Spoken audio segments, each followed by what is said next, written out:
Interview stage is complete. The interviewer takes the visitor, the objects, and all the paperwork in a plastic wallet or cardboard box over to the digitisation area. The digitisation area is where objects are collected after the interview stage, scanned or photographed, i.e. digitised, and returned to their owner. There are several tasks that volunteers in this area need to complete. For that reason, it is advised that one volunteer, a coordinator, should manage the digitisation check-in desk and keep track of all incoming and outgoing objects, while other volunteers, crew members, focus on operating the camera and scanner equipment. So what do volunteers need to do at the digitisation stage? The coordinator needs to receive objects and all the associated forms from interviewers and then log the details on the check-in check-out list. This is similar to the welcome desk tracking form. It is for the benefit of those working on the digitisation stage, and it ensures that they can keep track of the objects that have been submitted for digitisation and those that have been digitised and are ready for collection. The check-in check-out list form is fairly simple. You use the object list to complete most of the information. You can take the name, the mobile number, the object numbers, and of course the ID number from this form. The coordinator then keeps those stories, objects, and forms together in the plastic wallet / cardboard box or other container and places it in the digitisation queue area. Now, those people working on the cameras and scanners don't really want to get involved in the administrative side of this process, and they don't want to have to keep track of what is coming in and what is going out. They just want to take photos or take scans. So the coordinator places all the wallets and objects that need digitising on one table, the digitisation queue area. When one of the camera or scanner crew members wants to start taking photographs, all they have to do is go over to this area and pick up a container. They can do so safe in the knowledge that those items haven't yet been scanned or photographed. Now, when they've actually completed that process, they can then place the wallet and put it back on the digitisation done area, usually another table. Again, this is so that everyone involved in this process knows that anything on that table has been digitised.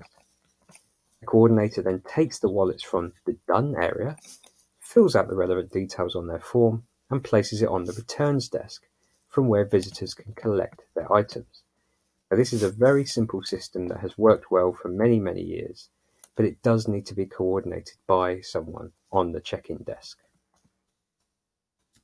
What do photographers have to do once they've collected a wallet or a container full of objects and forms from the digitisation queue area?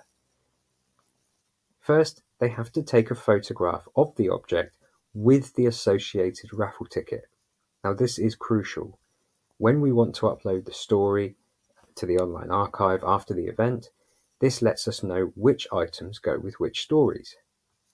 Now, once they've taken a photo of the object with the associated raffle ticket, they can take photos of the object without the raffle ticket, as many photos as they want. And we encourage people to take several photos of the object. In terms of photography guidance, we do have a 12-page guide on the toolkit page of our website. This guide tells you everything you need to know about configuring camera settings, using lighting, setup, and so on. You can read this if you want, but I'm just going to summarize it now for you. Some of the tips that we give you in our longer guide include: photograph or scan objects from all angles and capture both the front and back of two-sided objects, such as postcards. Historians, of course, are not only interested in the pretty pictures on the front of postcards, but also the messages on the back, the address, and maybe even the creator or creators of the postcards. Reduce blank space around the objects by moving the camera rather than using the zoom function. This will save you and us a lot of time during the editing phase. Be flexible. Some items are going to be bigger than others, some are going to be more unusually shaped than others. That's absolutely fine. Take your photos in the JPEG format.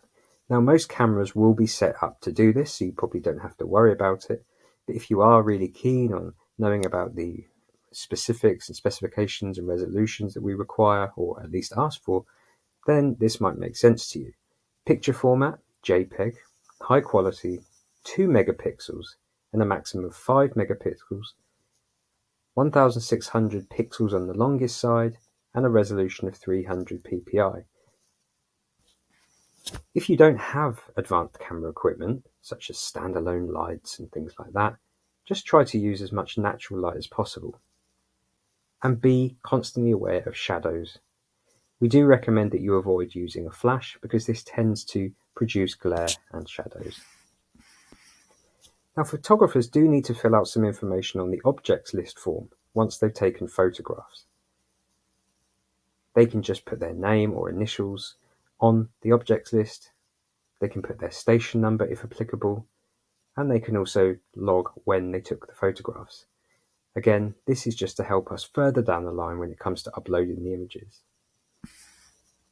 Now, once the people working on the camera stations have taken enough photos and taken enough scans, they put all of the objects back in the container along with the forms, and then they place that wallet on the Digitisation Done area. The coordinator collects it, fills in their check-in check-out list, places the items on the returns desk, and then waits for the visitors to come along with their raffle tickets, where an exchange is then made.